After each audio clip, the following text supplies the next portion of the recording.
नमस्कार। आज की कहानी का शीर्षक है अकेली, जिसे लिखा है मन्नू भंडारी जी ने। तो फिर शुरू करते हैं। सोमा बुआ बुढ़िया है।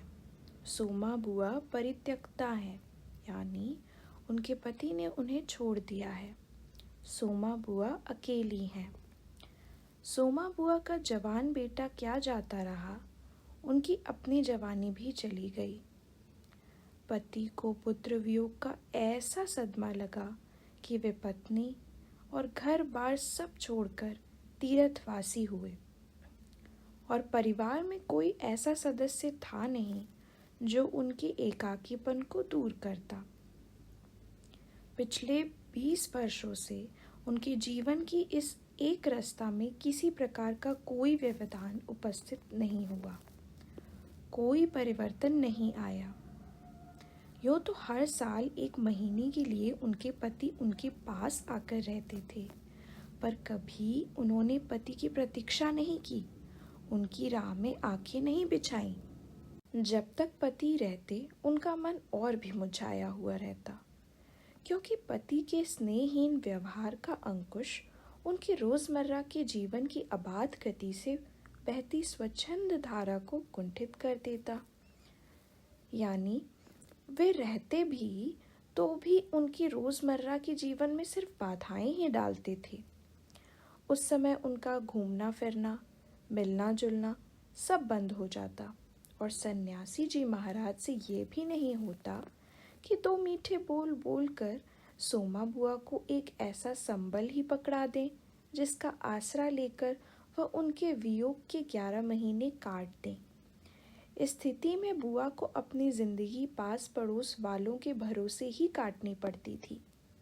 किसी के घर मुंडन हो, छठी हो, जनेऊ हो, शादी हो या गमी, बुआ पहुंच जाती और फिर छाती फाड़ कर काम करती, मानो वे दूसरों के घर में नहीं अपने ही घर में काम कर रही हों।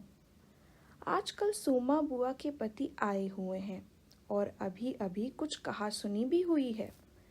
बुआ आंगन में बैठी धूप खा रही हैं, पास रखी कटोरी से तेल लेकर हाथ में मल रही हैं और बड़बड़ाई जा रही हैं। इस 1 महीने में अन्य हिस्सों के शिथिल हो जाने के कारण उनकी जीभ ही सबसे अधिक सजीव और सक्रिय हो उठी है।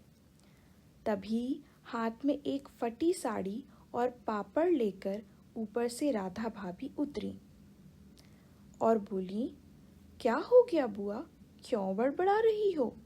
फिर सन्यासी जी महाराज ने कुछ कह दिया क्या?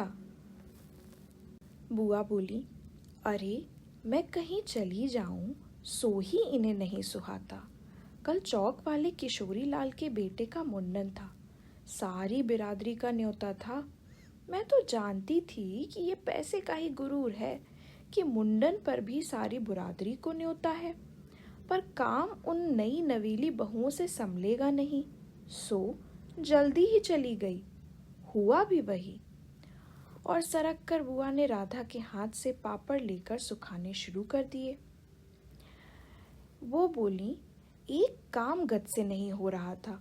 अब घर में कोई बड़ा बूढ़ा हो तो बतावे, या कभी किया हो तो जाने। गीत वाली औरतें मुंडन पर बन्ना बन्नी गा रही थी। मेरा तो हंसते हंसते पेट फूल गया, और यही याद करके कुछ देर पहले का दुख और आक्रोश उन्हें सब भुला गया। अपने सहज स्वाभाविक रूप में वे कहने लगी, भट्टी पर देखा तो अजब तमाशा, समोसे कच्चे ही उतार दिए और इतने बना दिए कि 2 बार खिला दो, और गुलाब जामुन इतने कम कि एक पंगत में भी पूरे ना पड़े। उसी समय मैदा सानकर नए गुलाब जामुन बनाए। दोनों बहुएं और किशोरी लाल तो बेचारे इतना जस मान रहे थे कि क्या बताऊं। कहने लगे, अम्मा तुम न होती तो आज बड़ी इज्जत उड़नी थी। अम्मा तुमने लाज रख ली। मैंने तो कह दिया कि अरे अपने ही काम नहीं आवेंगे तो कोई बाहर से तो आवेगा नहीं। ये तो आजकल इनका रोटी पानी का काम रहता है, नहीं तो मैं तो सवेरे से ही चली जाती। तो सन्यासी महाराज क्यों बिगड़ पड़े? राधा बोली। उन्हें तुम्हारा आना जाना अच्छा नहीं लगता क्या बुआ? तो बुआ बोली, यूं तो मैं कहीं आऊं जाऊं सो ही उन्हें नहीं सुहाता, और फिर कल किशोरी के यहाँ से बुलावा नहीं आया। अरे, मैं तो कहूँ कि घर वालों को कैसा बुलावा? वे लोग तो मुझे अपनी माँ से कम नहीं समझते। नहीं तो कौन भला यो भट्ठी और भंडार घर सौंप दे। पर उन्हें अब कौन समझाए? कहने लगे, तू जबरदस्ती दूसरों के घर में टांग अड़ाती फिरती है।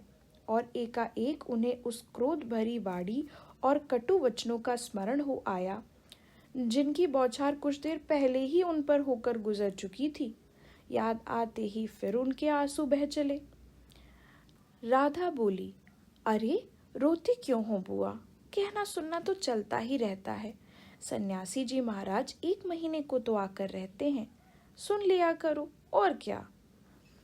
बुआ बोली, सुनने को तो सुनती ही हूँ, पर मन तो दुखता ही है कि 1 महीने को आते हैं तो भी कभी मीठे बोल नहीं बोलते। मेरा आना जाना इन्हें सुहाता नहीं। सो तू ही बता राधा, यूं तो साल में 11 महीने हरिद्वार रहते हैं। इन्हें तो नाते रिश्ते वालों से कुछ लेन देन है नहीं, पर मुझे तो सबसे निभाना पड़ता है। मैं भी सबसे तोड़ ताड़ कर बैठ जाऊं तो कैसे चले? मैं तो इनसे कहती हूँ कि जब पल्ला पकड़ा है तो अंत समय में भी साथ ही रखो। सो तो इन्हें होता नहीं। सारा धर्म करम ये ही लूटेंगे, सारा जश ये ही बटोरेंगे, और मैं अकेली पड़ी पड़ी यहाँ इनके नाम को रोया करूं। उस पर से कहीं आऊं जाऊं, वे भी इन्हें बर्दाश्त नहीं होता। और बुआ फूट फूट कर रो पड़ी। राधा ने आश्वासन देते हुए कहा, अरे रो नहीं बुआ, वे तो इसलिए नाराज हुए कि बिना बुलाए तुम चली गईं। बुआ बोली, बेचारी इतने हंगामे में बुलाना भूल गए तो मैं भी मान करके बैठ जाती। फिर घर वालों को कैसे बुलाना? मैं तो अपनेपन की बात जानती हूँ। कोई प्रेम नहीं रखे तो 10 बुलावे पर नहीं जाऊं, और प्रेम रखे तो बिना बुलाए भी सर के बल चली जाऊं। मेरा अपना हरखू होता, हरखू उनका बेटा, और उसके घर काम होता तो क्या मैं बुलावे के भरोसे बैठी रहती? मेरे लिए जैसे हरखू वैसे किशोरी लाल। आज हरखू नहीं है, इसे दूसरे को देख देख कर मन भरमाती रहती हूँ। और वे हिचकियाँ लेने लगी। सूखे पापड़ों को बटोरते बटोरते स्वर को भरसक कोमल बनाकर राधा ने कहा, तुम भी बुआ बात को कहाँ से कहाँ ले गई। अब चुप भी हो जाओ, पापड़ भून कर लाती हूँ, खाकर बताना कैसा है। और वह पापड़ लेकर ऊपर चढ़ गई। तो आज की कहानी इतनी सी। इसके आगे की कहानी हम आगे के भाग में सुनेंगे।